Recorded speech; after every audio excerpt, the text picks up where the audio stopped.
Comme toute autre voiture, le quatrième CR-V peut être critiqué pour certaines choses, mais loué pour d'autres.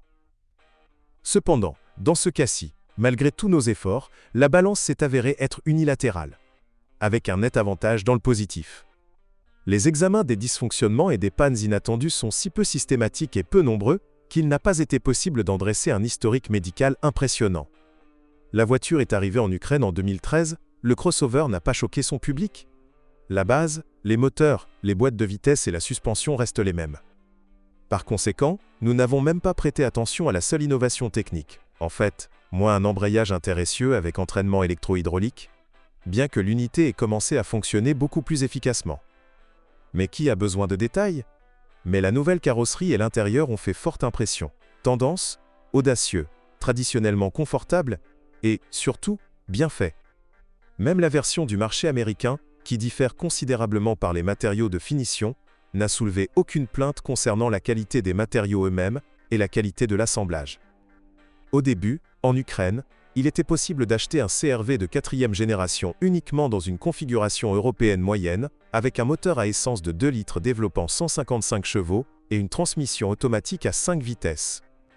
Plus tard, une version de 190 chevaux est apparue avec un moteur 2.4 fabriqué aux États-Unis avec une transmission automatique. Leur apparence différait même. Grâce à la forme du pare-choc avant, l'E américaine était plus facile à conduire tout-terrain. Les moteurs sont tout aussi fiables, mais exigeants sur la qualité du carburant et de l'huile. Le CR-V nécessite un remplacement régulier et soigneux des bougies d'allumage et des bobines d'allumage. Les groupes à risque comprennent les capteurs d'oxygène et les régulateurs de débit d'air. Si les régulateurs et les bobines ne sont pas modifiés à temps, le convertisseur de gaz d'échappement tombera en panne.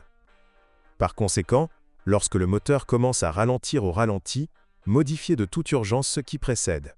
De plus, il est recommandé de nettoyer le système d'injection et l'ensemble papillon des gaz. Quant à la courroie de distribution, un entraînement par chaîne fiable est utilisé ici, qui devrait durer jusqu'à 250 000 km. Il n'y a pas non plus de problème avec les boîtes. La transmission automatique recommande de changer l'huile tous les 45 000 km. Mais en pratique, cette chaîne peut étendre jusqu'à 100 000 km. Le tendeur ne résistera pas à plus de 80 000 km.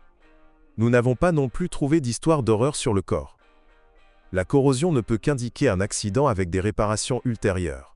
La peinture est de bonne qualité. Soit dit en passant, la plupart des économies consistent à éteindre les lave-phares. Nous ne le recommandons pas.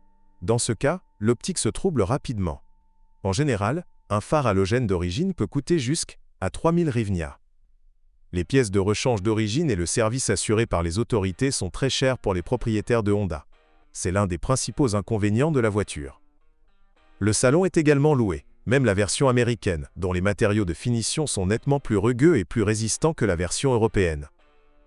Mais bien sûr, cela ne peut se faire sans les grillons. Le revêtement du siège en velours, bien que facilement sali, est durable. Et les sièges eux-mêmes, fidèles à la tradition Honda, sont très confortables. La suspension ne pose aucun problème.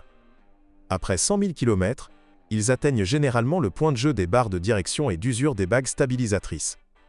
Sur un CR-V d'occasion, vous rencontrerez très probablement des barres anti-roulis avant fatiguées, mais cela ne coûte pas particulièrement cher. En tout cas, cela ne vous ruinera pas. Les blocs silencieux des jambes de force McPherson avant parcourent facilement jusqu'à 200 000 km. Les amortisseurs ne sont pas trop pleurnicheurs non plus.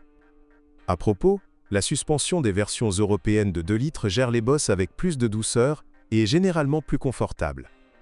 Mais l'américain, bien qu'il frappe plus fort sur les nids de poule, est mieux adapté à la conduite sur des routes présentant de sérieux défauts et en tout terrain. Les principales plaintes concernant le CR-V sont principalement liées à des problèmes généraux. Beaucoup de gens n'aiment pas l'isolation phonique, devenue source de coûts supplémentaires, la façon dont la voiture ralentit lentement, et la dynamique, avec une tenue de route généralement bonne, laisse beaucoup à désirer même dans la version 2-4 litres. Les non-initiés sont déçus par la garde au sol de 165 mm, et en général, les capacités tout-terrain du crossover sont très limitées. Sinon, le Honda CR-V de 4e génération mérite le titre de représentant presque exemplaire de sa catégorie. C'est peut-être pour cette raison que les prix sur le marché secondaire sont assez élevés. Et cet état de fait est tout à fait justifié, puisque les gens parcourent souvent 100 à 200 000 km sans aucun problème. Changez votre huile.